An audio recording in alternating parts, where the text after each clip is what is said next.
As people are signing on, I can see I think everybody is indoors, and hopefully folks have had a chance to be outdoors if you're local, because it's such a great day today.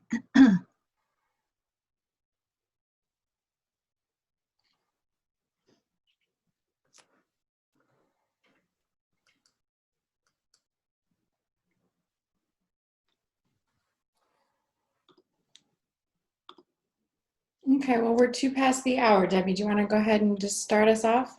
Yeah, I think I will, and thank you, Kelly, and good afternoon, everyone, and welcome. And thank you for joining us today for what's going to be a very exciting Conscious Culture Part 2, Fostering a Joyful Work Environment program with Peggy Burns. I'm Deborah Smith, Conscious Capitalism board member of the Boston chapter and also co-founder of the Boston chapter. And today's program is a continuation of our discussion of conscious culture, culture being one of the tenets of conscious capitalism. And if you were with us last week, you know that the conversation centered on a conscious culture and how centered on a conscious culture with Raj Sisodia, who is one of the co-founders of the conscious capitalism movement, along with Bob Chapman, who is CEO of Barry Waymiller. And with Raj, they are co-authors of Everybody Matters. And not incidentally, Raj also authored Conscious Capitalism. But in any event, the conversation centered on how a caring, a positive, an inclusive culture can impact an organization's success, and specifically really promote flourishing, a flourishing for its employees, its team members, and for the overall sustainable high performance of the company. So today we're going to take it one step further and kind of look at practical application of how to generate joy in a caring culture. And we have no better person than Peggy Burns, literally a joy ambassador, with us to discuss how we can generate joy in our culture at our workplace or our work environment. And let me tell you a little bit about Peggy, and welcome, Peggy. We're really so thrilled to have you here. Peggy helped initiate the hashtag More Joy initiative at Harvard, where she is currently the Associate Dean of Development and Alumni Relations at GSD, the Harvard Graduate School of Design. Her background includes senior development roles and positions at the Henry Ford Health System out in Dearborn, Michigan, and at the University of Michigan, as well as she has been in corporate sales and marketing roles at Xerox. And actually, Peggy comes to us through my being a joyful beneficiary of a similar program where she was talking about what she'll share with us today. And I came away so inspired and really so grateful and joyful for the experience that I felt that I had to share it with my colleagues on the board at Conscious Capitalism, and in turn wanted to share it with our members, because it's so fits right in with culture and what we're trying to understand and share with those around us vis-a-vis the conscious capitalism movement. But before we begin, let me tell you, and if there are those out on the screens who are new to conscious capitalism, I just want to briefly introduce you to our purpose and our vision. And that is our purpose, which I will read, is to connect, educate, and inspire leaders and workers to consciously build businesses that positively impact the world. And our vision is such that we will foster the fundamental transformation of capitalism to a healthy, balanced way of doing business for all people and the planet. I also want to recognize and acknowledge our corporate members, all of whom are listed here, but for whom we're very grateful for their support and partnership with us and their involvement as we promote through the Boston chapter conscious capitalism. Finally, and before I do turn it over to Peggy, just want to go through kind of our agenda, if you will. Peggy will, of course, take the mic, and we will allow for Q&A. I'll have a period at the end of the program, and we invite you to pose your questions through the chat. And I think you'll see that it says CCB admin. So those will go towards Kelly. And also when we do unmute folks, there will be opportunity to pose questions online, and you can signal your query through raising your hand. So with that, again, welcome, Peggy. It is a joy to have you here. This is very exciting. So take it away. Thank you so much. Thanks a lot, Deborah. I appreciate it. And thank you, Kelly. Thank you very much for the invitation to participate with the group. And while I'm pulling up my slides, if everyone would just take a minute to, on a scale of 1 to 10, think about how you feel at this moment in time. So I don't know what time zone everyone's in, but 2:15, October 1st, 2020, between 1 to 10, with 1 being, I shouldn't have gotten out of bed, and 10 being, I feel like I'm on the top of Mount Everest. This is like the best day of my life. So just put down a number between 1 and 10 and circle it, and we'll come back to that later. Thanks for doing that. So I'm thinking that my slides are coming up.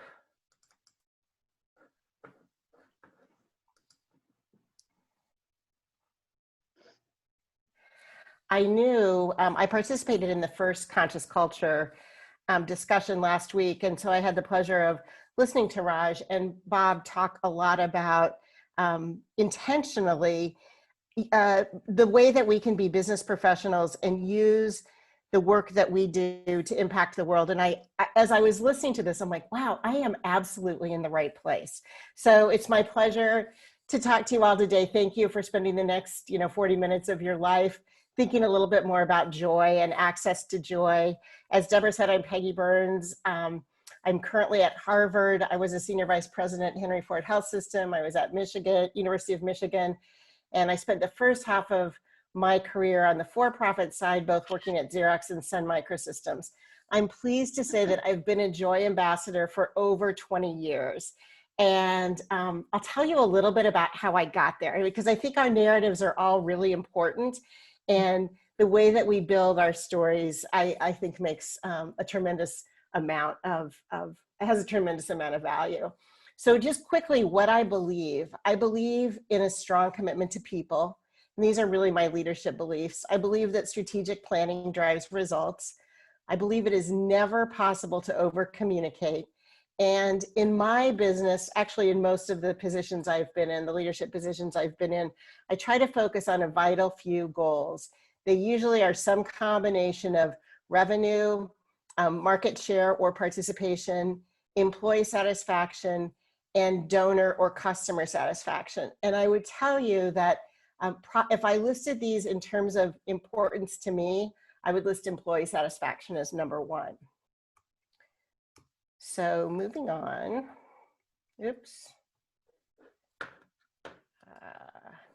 So fostering a joyful work environment, you might say, wait, why? Joy now, really? Do I really want to spend the next 20 minutes of my life thinking about joy? Does this woman not know we're in the middle of a global pandemic? I mean, for crying out loud, we've got a contentious political election. We have unrest in the streets. Really, joy? Why? And I would propose to you that there is no better time than now to think about why joy is important. Probably with the first thing being that joy is accessible to us all and it's free. So when you think about the tools we have, the ways that we can redefine and lead in our workplaces, there are very few things that are completely accessible to us, and there's hardly anything that's free. So I'll briefly share with you my path to joy. It started at Xerox, and I started my career being a photocopier salesperson and getting the Xerox training, which I think was really kind of fundamental to my life, frankly. But at Xerox, I participated in the Malcolm Baldrige Award. So I was there when Xerox was being, we were focusing a lot on culture and on the work that Deming did. And so we were thinking, Xerox was very, very focused on building a specific culture. They were also, and this was in the 80s, they were also in the late 80s, they were very focused on putting women in leadership roles. So I had the great pleasure of benefiting from my time at Xerox. And I don't have an MBA, but many times I feel like I did my MBA on the street with Xerox. So I'm going to highlight a few moments at each of these stops in my career trajectory where I really thought about joy and where I really realized something was missing. So at Xerox, I started at Xerox in Denver. I moved to Connecticut. My husband was doing a PhD, so we were in Connecticut, and then we ended up moving back to Denver. And I got back, and the Xerox that I had loved, there was change at the top, there was leadership change, and there had been a number of great CEOs. But the Xerox I loved felt very different. We had a new CEO in charge. He was obviously making cultural changes and cultural shifts, and we could feel that way down. We could feel that all the way down the ladder. So I started thinking, I was 28 years old, and I started thinking, am I a part of the problem or a part of the solution? And I don't know if you guys know the Tracy Chapman song, Talking About a Revolution, but I played that song over voicemail. We didn't have email yet, so I played that song over voicemail to a lot of my colleagues, and I said, if you're ready to be a part of the solution, join me. And so this was really, this is kind of a bold move, but I think it's the first time that I realized I took the Xerox narrative on employee satisfaction and employee engagement, and I put it to use. And so I got this group of people who said, well, what are we going to do? And I said, we're going to turn the culture around. We're going to make a grassroots effort to really change the culture. And what we did was we started listening to people. We started asking our peers and colleagues, for what was bothering them, what their concerns were. So it was really basic work. Frankly, it was leadership work that wasn't being done at the top, but the leadership soon recognized that. And they're like, whoa, this group is onto something. So long story short, out of this effort, I got a significant promotion. I got promoted to, a director level, which was not my goal at all. I was really just trying to say, how do I take this team of people that work in a company that I care about, that are actually doing some good things, and change the morale. And so long story short, I was elevated to director of marketing and communications, and that sort of launched. I had focused a lot at Xerox. Xerox spent a lot of time asking about employee satisfaction and doing surveys. So I was very familiar with employee satisfaction, but I think taking that empowerment moment kind of launched me into joy and into thinking about how joy connects to employee satisfaction and how those can be really valuable leadership tools. So I then transitioned to the University of Michigan, where I went into a development role, and my boss was a dean. He was a historian, and I inherited this team of people who said, well, what are we going to do? How is a photocopier salesperson and a history professor going to drive any kind of any element of success. And at Michigan, I was at the University of Michigan at the College of Literature, Science, and the Arts for 14 years, where we raised $1 billion. And we made really quite a significant mark. And I will say that I took everything I learned at Xerox to the University of Michigan. I thought about what works in a for-profit model and how can it work in nonprofit. And the most important component of that was employee satisfaction. So Xerox had used a version of the Gallup 12-question employee satisfaction survey. I used that at Michigan. I mean, Michigan as an institution did not measure or monitor employee satisfaction, but I thought, well, there's no reason our team can't monitor it. So if you haven't looked at, if you don't know about the Gallup 12-question survey, I totally would encourage you to take a look at it. Gallup has invested millions of dollars in coming up with 12 questions that measure employee satisfaction and employee engagement in an organization. And so you can track where you fall in that continuum, and they give you just free online hundreds of opportunities to, if you're falling low in one area, to increase that area. So at Michigan, our team, we went right down the road. We went to where I was familiar with thinking about employee engagement and employee satisfaction. And there it really dawned on me that we could take it one step further. And that at Michigan is really where that's really where I became a Joy Ambassador. So we decided that we would put joy in our mission statement. And I'll talk to you about that in just a minute. So from Michigan, I thought, okay, what am I going to do when I grow up? I envisioned that I would be maybe a development VP at a Big 10 institution. So I had the academic side. I'd run a large team of over 100 people. I'd raised a significant amount of money. I didn't have the healthcare side. So I was like, I need to work in healthcare. So I had the pleasure of working for 4 years at Henry Ford Health System, where I was a senior vice president. There's 7 hospitals across Southeast Michigan, the largest one being the main hospital in Detroit. And this was actually a fascinating environment. So now, again, thinking about the tools that you have in your toolkit, I'm like, how do we think about joy in healthcare? And so again, I did a benchmark survey with my team to understand where they fell on employee engagement. And then we worked on creating a mission statement that included joy. And I'm going to say that I saw this at Xerox, I saw it at Michigan, and I saw it at Henry Ford. Every time that we started thinking more about employees than about profit, our numbers went up dramatically. So at Xerox, when this employee team launched our effort, we were in the dumps. And then we turned out to have one of the best years in the history of the Rocky Mountain District. At Michigan, same thing. We rose when I started at Michigan, we were raising about $7 million a year in the liberal arts college. When I left, we were raising $145 million a year. So I think the investment in people and thinking about people and thinking about a joyful environment is so parallel to driving good results. I mean, I think the two go so hand in hand. And same at Henry Ford. When I got to Henry Ford, we were raising about $11 million a year. In 4 years, we were up to $60 million a year. So again, for me, this wasn't by accident. It's not coincidental. It really is intentional. And it's really an example of the power of creating an intentional, joyful environment. So then I got to Harvard. So I should say that my career's bounced around a little because I'm married to an academic. Wherever there's a university, there's copies. So that worked really well. There needs a lot of paper. You need a lot of paper and a lot of copies. That worked well for the first part of our career, of our joint career. And then my husband had been recruited to Harvard for a decade, and our kids both moved east after they graduated from college. So we were like, oh yeah, well, okay, we could try this.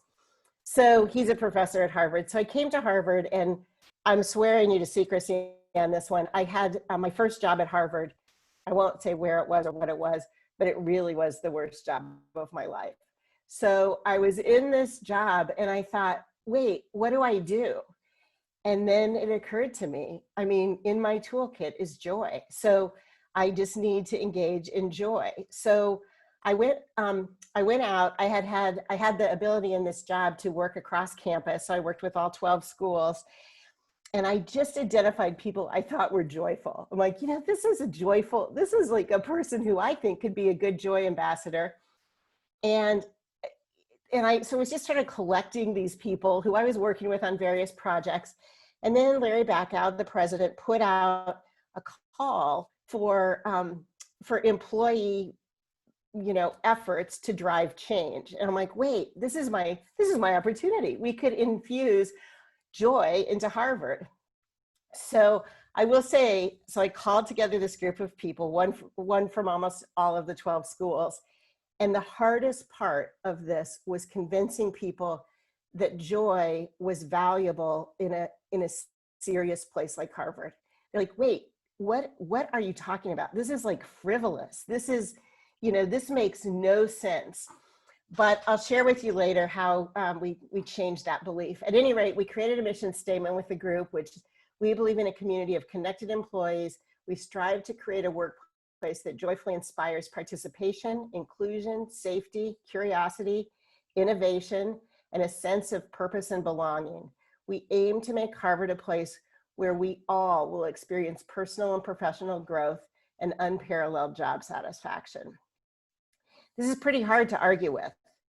So when you're talking to people about, and you say, oh, we're the hashtag More Joy group, and here's what we're trying to do, it's very hard to say, oh no, we're not interested in that. So we put together, this team spent a lot of time working. We worked through a problem solving process. We identified the opportunity, we did analysis, research, and then I'll show you where this actually went. But I think some of the work that was really valuable is we really thought about the work environment and what we hoped for. So we wanted an environment that was optimistic versus pessimistic, that was expansive versus restrictive, that was fearless versus apologetic, where people had agency versus apathy, where we felt part of a community versus isolation, and where we were empowered versus restricted. And again, this was the work of the group, and it went right as we were rolling this out to deans and to various schools. I mean, no one could argue that this, who doesn't want to be a part of this group, but how do we get there and what tools and resources do we create? And again, I'll share some of those with you. Peggy, So I'm just gonna stop you for one moment there, because sure. we're actually only on your sharing, we're only seeing the first slides, and so we're missing. Oh, you're kidding. So Okay, I'm wait. sorry. No, I'm glad you cut in, Kelly. Thank you. Let's see. So I'm going. Okay. I'm going. Okay. Let's. I have go your back. slides if you want me to share them. Can you? Are you seeing anything? Are you seeing the slides move now? Not yet. No. Oh, maybe you should share. Sure, I will do that. This is just really a bummer. So you're not seeing any movement? No.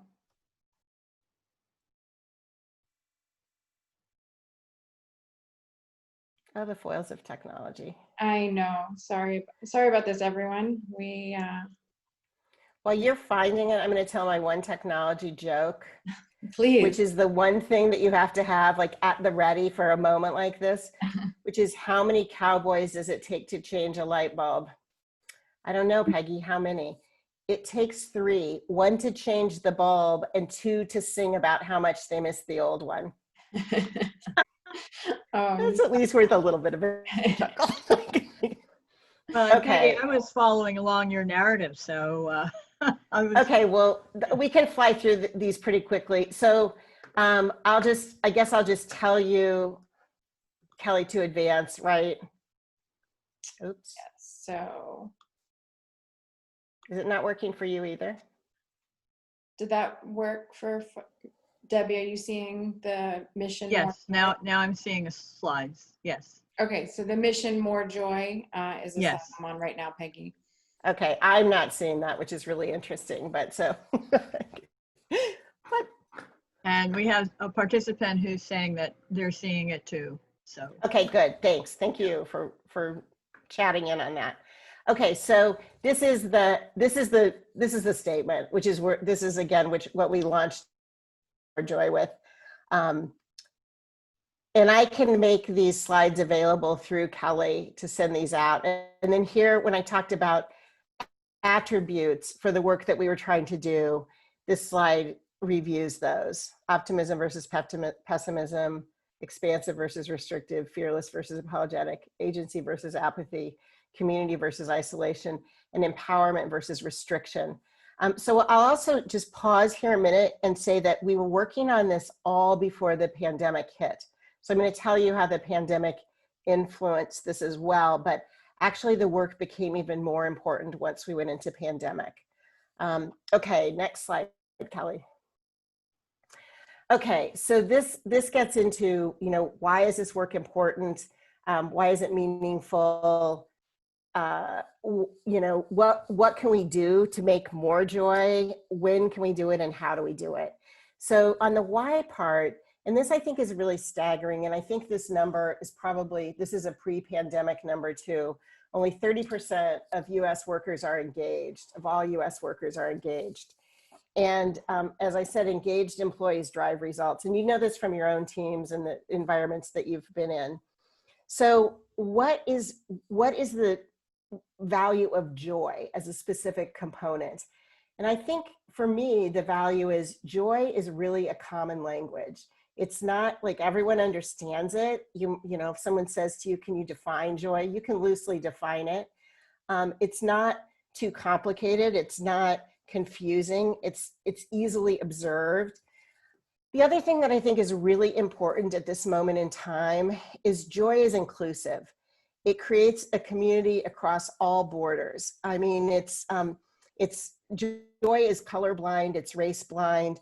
It's a way to include people of all types. I mean, everyone has a definition of joy. So, and also joy is desired. I mean, joy, when you ask someone, well, would you rather be, you know, would you rather be unhappy or joyful? I mean, very few people would say unhappy. So I think this makes joy something that is, it's sort of a natural rubric for things that we can do in the office. And then I said, you know, there's really no better time than now. And I think I thought that before the pandemic, but with the pandemic, I have found every day a portion of my role as a leader is focusing on joy. So I have needed to call on my joy ambassador skills now over the last 7 or 8 months, now more than ever before. And it, you know, that's okay because it's there. So like I said, it's free and it's accessible. So how do we do it? Let's go to the next slide, Kelly. I think first of all, and this gets to the point of, you know, me trying to talk to people at Harvard Business School. First, we have to embrace joy. I mean, so there are some people that I will tell you will not be convinced. They're like, oh no, this is what is this? Like the flavor of the month. This is really, really ridiculous. Then we have to come up with a common definition with our teams or the people that we're working with on how do we define joy? What does it mean for us? What does it look like? How important is it in the workplace? And then my proposal to you is you have to find some joy ambassadors to go with you on this journey. I mean, you don't want to be joyful alone. You got to have a team of joy makers. It's sort of like, you know, Ken Kesey and the Merry Joy Makers. You need a team of people that will join you in this joyful journey. So there's some simple things that you can start doing. And these are the things that I have really focused on in the pandemic, the second column. So building joy into your meetings. I don't know about you guys, but I spend most of my day from 9 till 6 on Zoom calls. And I probably have the worst Zoom fatigue of anyone I know. I mean, I just feel about my 3rd or 4th Zoom call, like my head is going to explode. I find myself Googling, what is Zoom doing to my brain? Because this doesn't, I mean, it's not natural. So I try to take a moment and put joy in every meeting that I participate in, whether I'm leading the meeting or participating in the meeting or a guest or a visitor. And it's, you know, it's often a really subtle thing. It's not, you know, oh, I'm Peggy, the joy ambassador. It's really thinking about how to even use the word joy in the meeting, or asking people, what has brought you joy in the last week? Or can you chat in a joyful experience that you've had? Or when you think of joy, what place comes to your mind? Chat that in. So there's a million different ways that you can think about infusing joy into your meetings. And I'm going to tell you, if you're like me, if you're stuck in Zoom land, it will start to shift the way that your mind is working. You'll start to see more joyful openings. Another great thing about joy is there's no real boundaries on it. You can be super creative when you're being joyful. And what's fun about this is you start to see joy spread. So as I was waiting to get into this meeting, I was looking at email, and I saw that some of my team members were making up cocktails and naming them after different people on the team and sending them, as they're saying, we don't know if this tastes good, but this cocktail kind of reminds us of you. So you're making up cocktail recipes and just sending them to team members just to make a joyful moment in their day. And so like that was really great for me, because when you start to see joy coming full circle, and you'll realize like joy is catchy. It's like it's contagious. And I think it's probably more contagious than COVID, really. So you start to see joy just really expanding. The other thing that I think is important is to build success metrics around joy. So anytime in business, I've been in business long enough to know you can't just say, this is something that we're going to do without having some success metrics. So you define the success metrics. For me, I use joy to build culture, and I use it to raise my employee engagement as it scores as a team. So but I think whatever success metrics you have, you absolutely have to have some success metrics. And the next thing I would say is, this is bold, this is when you get like really into the joy groove, thinking about how you include joy in your mission statement. So I'm going to pause for a minute, and I'm going to ask you all to chat in whether it's your mission statement or a mission statement that you might like to have, or an example of a mission statement that you could insert joy in. So we'll take about 4 or 5 minutes. We'll see. I think, Kelly, do the chats go to you? They do, yep. And so if there's if you chat in an example of including joy in your mission statement, or a mission statement, even if it's not yours, Kelly will get a few of those and we'll read them in 2 or 3 minutes.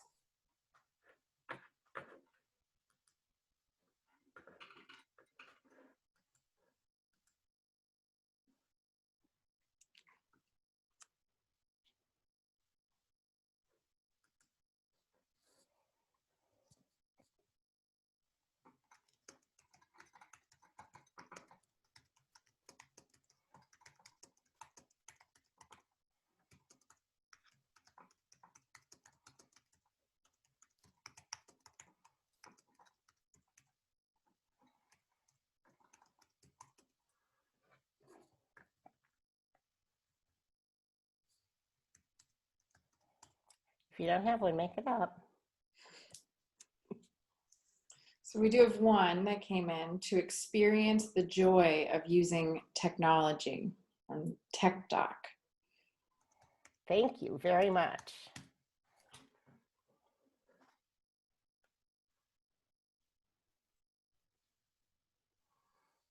Anyone else want to take a stab?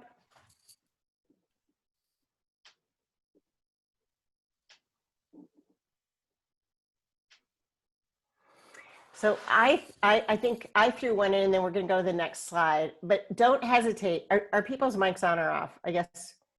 Everybody's off right now. Okay.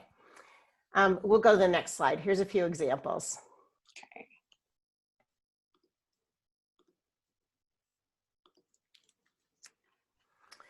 Okay. We joyfully create a culture of giving, gratitude, and engagement that will transform healthcare in the communities we serve. So that was from the Henry Ford Health System mission statement for our office. I should also say that, you might be like me, you might be in a department of a larger institution, that doesn't mean that you can't have your own department joyful statement.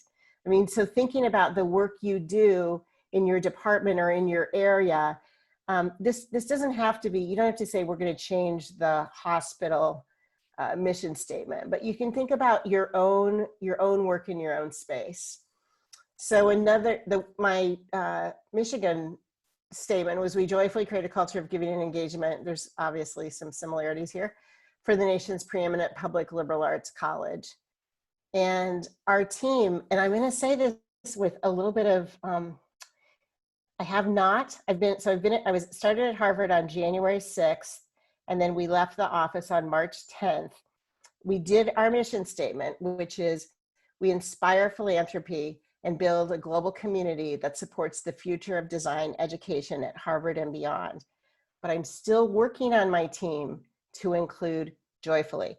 And I also know it's not grammatically correct to say we joyfully create or we joyfully inspire. So, but I so like having that word there that I'm willing to forgo the grammar on it. So, but so you could wordsmith me on that and say, yeah, no, the grammar thing is wrong. But I think the intention is to think about, how do you put joy at the highest level of the work that you do in your organization. So we'll go, oh, we got another one. Did you get it, Kelly? Yeah, let me take a look at that here. Thanks, Kent.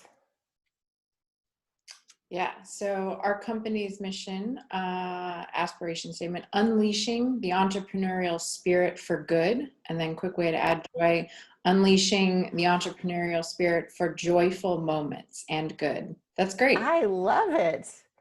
Thanks, Kent. That's great. I think I will tell you, you'll start to see a shift if you can include joy in whatever your mission statement is or your value statement.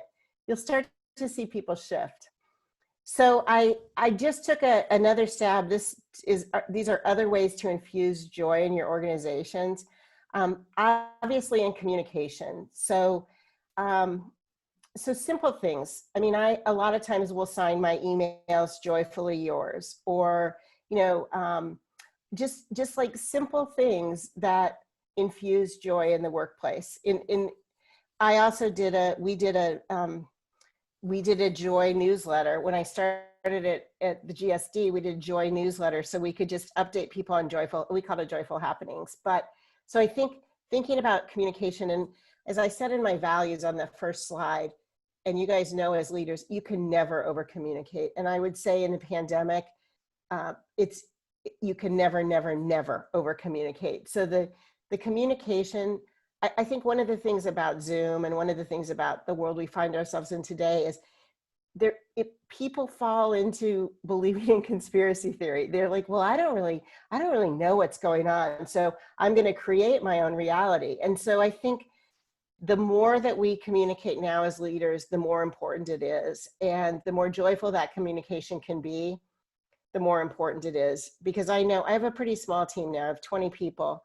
But they're all in different stages they all have different issues and barriers, and, and they're confronting different things. They have small kids, they have sick relatives that are living with them. There's just a myriad of issues.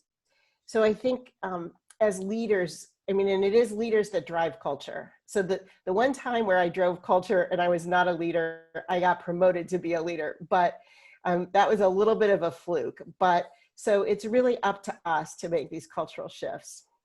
So I talked about finding your team of joy ambassadors. I think infusing joy in all teamwork is really important too. And then in terms of balance, as we look at this moment in time, and I don't know, I feel like in leadership roles, we're probably more consumed with Zoom, and at least in my life, my meetings start at 9, 10, 11. Sometimes I have 10 minutes between meetings.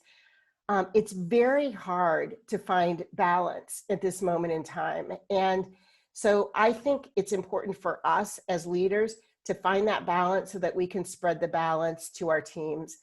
And I'll say that for me, I have been working really hard to at least take, 4 or 5 small stops a day, just to do, whether it's, a quick walk outside, walk around the block, listen to a song, meditate, do something that's a little bit different for balance. And I encourage my team to do that too. I mean, that's all in the employee satisfaction piece, is like, here's how I'm feeling. I mean, I want to be really vulnerable in that. You're probably feeling the same way. Some of you might be.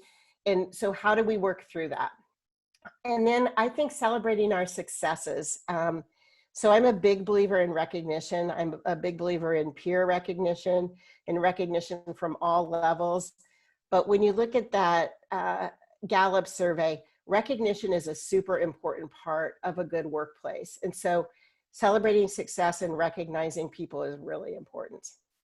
We'll go to the next slide.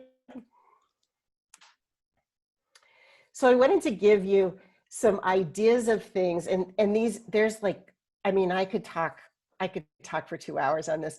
There's so much material, and I also have a website that I'm going to give you the link for, so you can take a look at other ideas.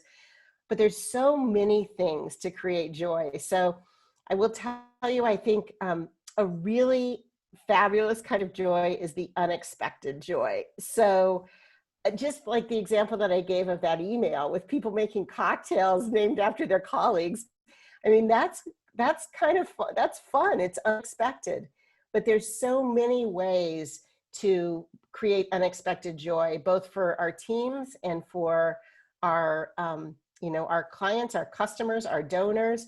So one of the things that I have found really interesting is, well, again, I'll tell another story because I'm a big believer in storytelling. I was a big believer in driving Saabs. So I got my first Saab from Saab corporate headquarters in Orange, Connecticut, when they were my Xerox customer. And Joe Martorelli, who was a VP, took me out on the lot. And he's like, we've got a few Saabs here. I'll give you one for a good deal. So I got this car. I fell in love with it. I drove Saabs until they stopped making them. I still have one that still plugs along. But the first time I took my car in to get it serviced, I got in the car and there was a cassette tape on the seat. And I'm like, well, that's interesting. I didn't leave that there. So I put it in. Again, it's before CD players. I might have had both. I don't know. But I put it in. And it's like, hi, Peggy, this is Joe. I'm your Saab service person. I wanted to tell you a little bit about your car. I can see you put on a lot of highway miles. I rotated your tires. There's also a ding in your windshield. So in your glove box, I've put a coupon for you to get a windshield repair so that doesn't turn into a crack. And, and I'm like, this is the most joyful, unexpected moment. So that really fueled me to think about how do we share those unexpected moments with other people. So we spend a lot of time, I did it at Xerox with customers, and I do it now at Harvard, and I have in my development capacity with donors, thinking about milestones that donors aren't necessarily thinking about. So an example would be, I would send someone a cake or something, and I would say, this is the 10th year that you've given to the University of Michigan. Or I'd send them 100 of something small, and I'd say, you have given, this is to celebrate the fact that you have collectively given us $100,000. And people aren't tracking on how those things add up. So these kinds of unexpected, joyful ideas can be used with your teams, with your clients, with your customers, etc. I will tell you, oranges are a very joyful component. So putting a big bowl of oranges, especially when we get into, the Tangelo season during the holidays, and having oranges are just like, I don't know, they bring joy. So we at Henry Ford, one day we ordered 10,000 oranges. We put everyone on the floor in charge of writing joy in magic markers on the oranges, and we distributed them throughout the system. So we took them to patients, we took them to the fire department next door. We took everyone oranges that said joy. And I mean, you could feel the energy move up across the hospitals. So, so keep in mind, oranges can be really valuable. Another thing that's been a really fun thing for me to do with oranges is orange bowling. That goes back to my Michigan roots.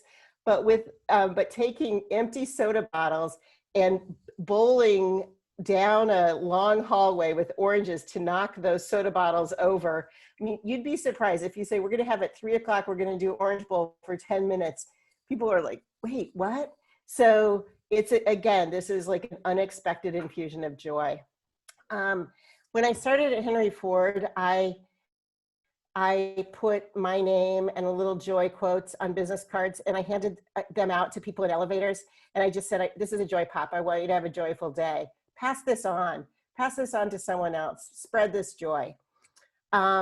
So I will not, I won't make you chat ideas in now because I want to get to some of the other resources, and then I want to have time for questions. So, but I think, and I will give you a resource that is chock full of other joyful ideas. So we'll move on.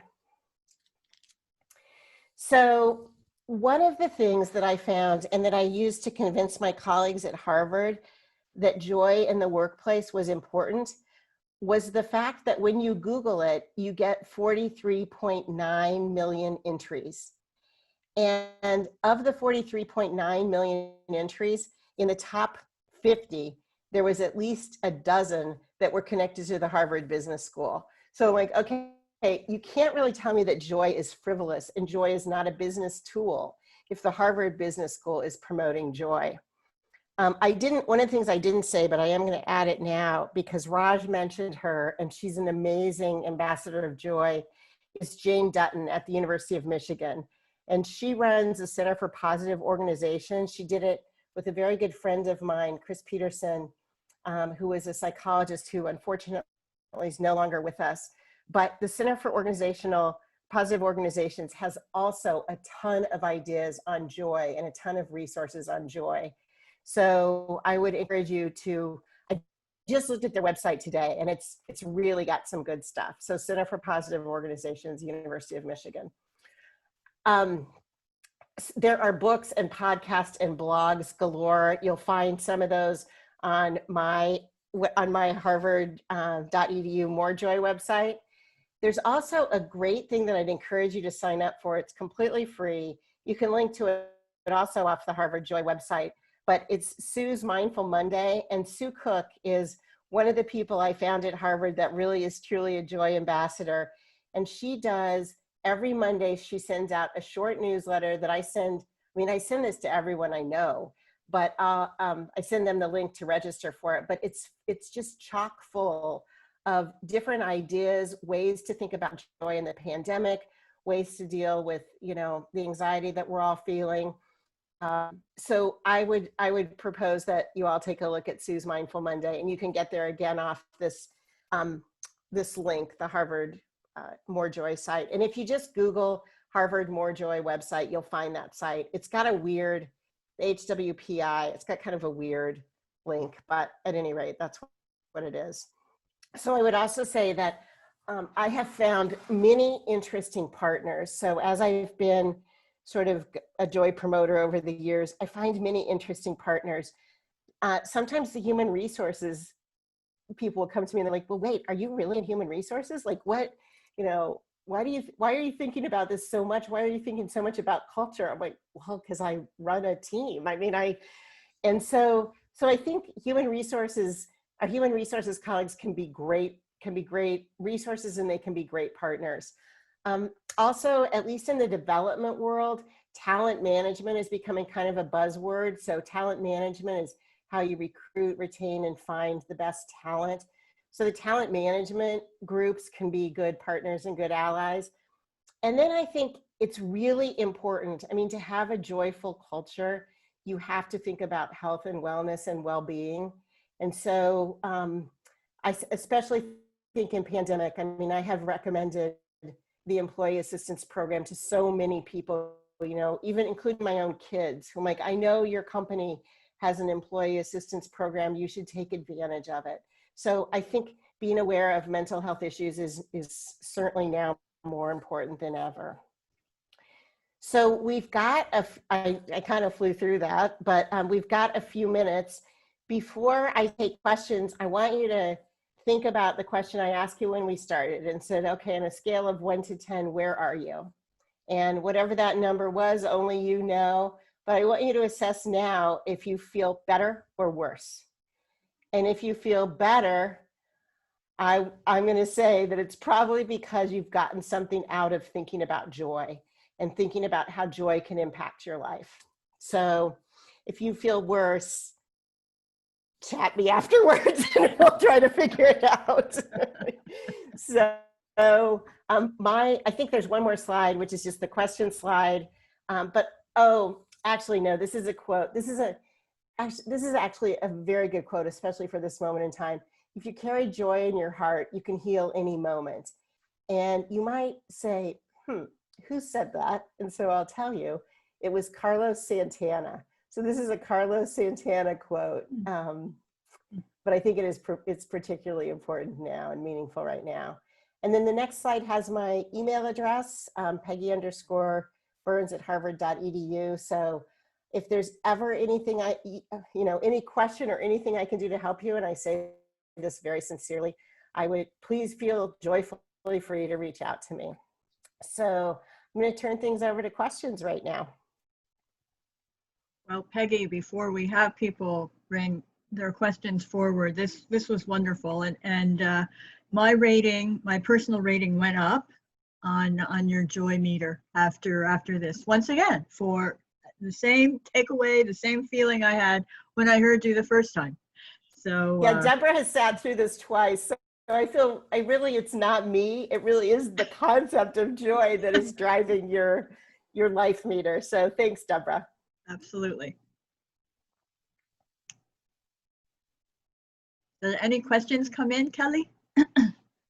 No questions yet. So yeah, if people have any questions, you can feel free to chat them. So actually, I have a couple of questions, Peggy, that I wanted to ask. What can we be joy ambassadors, kind of informally, or is it official, or official designation? You know what? We can all be joy ambassadors. I think we should elevate that, Deborah. I think we should be CJOs. I think we should be Chief Joy Officers.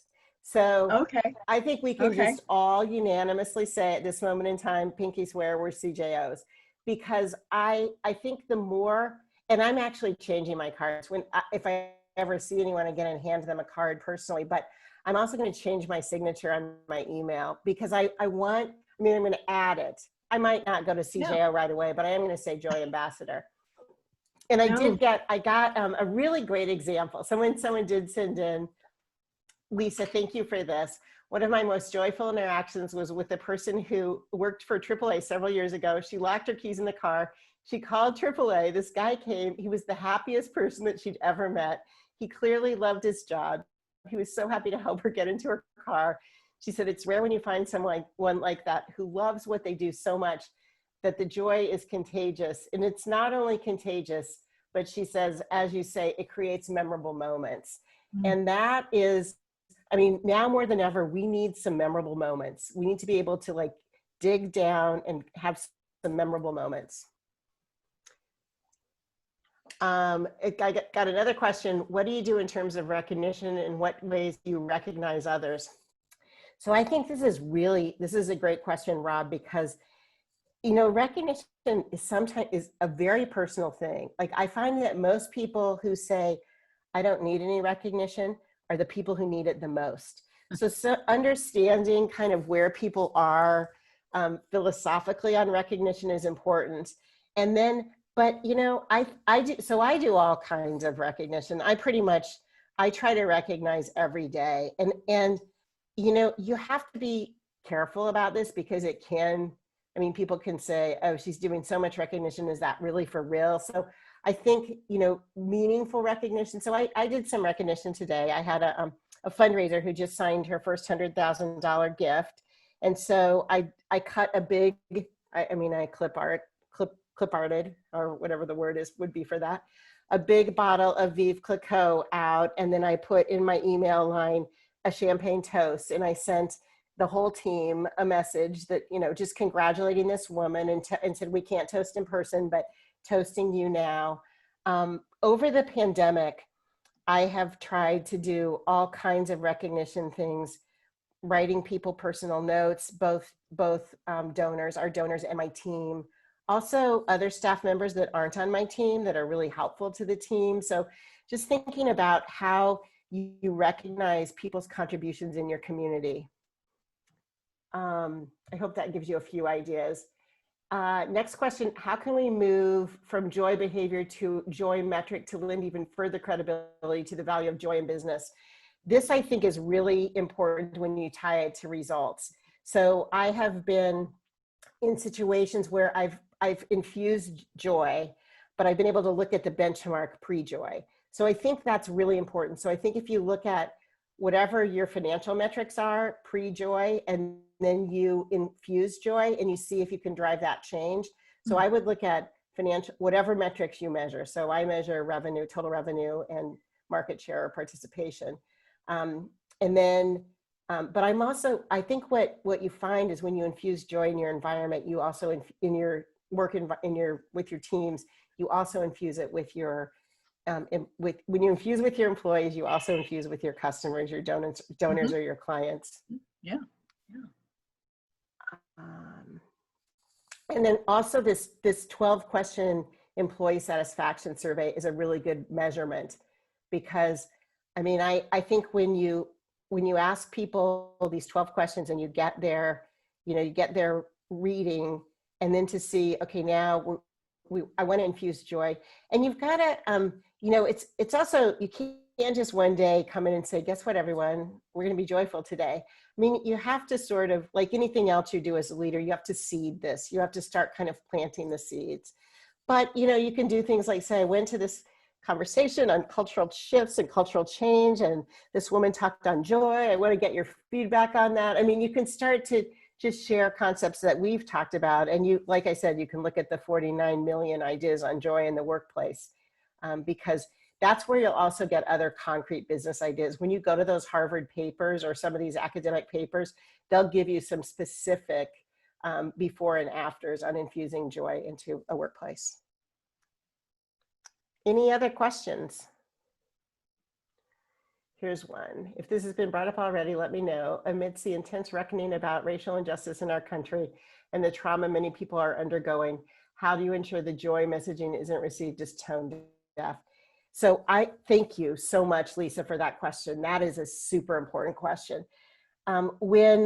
When our team applied for this funding, and we didn't get much, I will say, it was a little tiny grant. I mean, Harvard is the poorest little rich school there is, by the way, but it was a little grant that we got, and we built the website, and we have these joy talks several times a year. We bring people in that are joy experts. And if you guys are interested in this, I'm happy to include you in those talks too. But I think the really important thing about your question and about this work on joy is that, as I said, joy it's really colorblind. And it does, I mean, when you're thinking about trying to include the work environment for we're trying to improve the work environment for everyone, sometimes I think we get really clinical. I mean, when we're talking about diversity, equity, and inclusion, we start, we go down this path, and and going down the path defines the differences, which is really important. But I think joy brings the differences back together. So our team, our employee team, actually got this award as part of an equity, inclusion, and belonging effort that Harvard was running. So I was, and I think the fact that we got a little bit out of the language of, we didn't say, okay, everyone, guess what? We're going to talk about diversity today, and we're going to, we want this to be an inclusive environment. We used a language that was accessible to everyone. And so there's a lot of intentionality in that, but we did a lot of work thinking about how joy can be really, really inclusive. So I think that's a brilliant question. Okay, so I think just got the 3 o'clock. But thank you all for your questions. I appreciate your time. Like I said, if there's anything I can do for you in the future, don't hesitate. And I wish you a joyful rest of the day. And I hope going forward that you'll join me as a Joy Ambassador. Thanks so much. Well, again, Peggy, thank you for your time and for truly a joyful afternoon. It's virtual, and I don't know if you can I see it, love but it. I do have an orange for you. So that's an expression of our gratitude. And here we are. Thanks, Deborah. And that's the thing with joy, is to say it, you smile. I love what you had to say, that it's a natural rubric, and also what you said, that it's more contagious than COVID. So with that, wish everybody, Thanks, everyone. stay Have a great safe. afternoon. And again, thank you all. Take care. Everyone, have a good afternoon. Be joyful. Be joyful.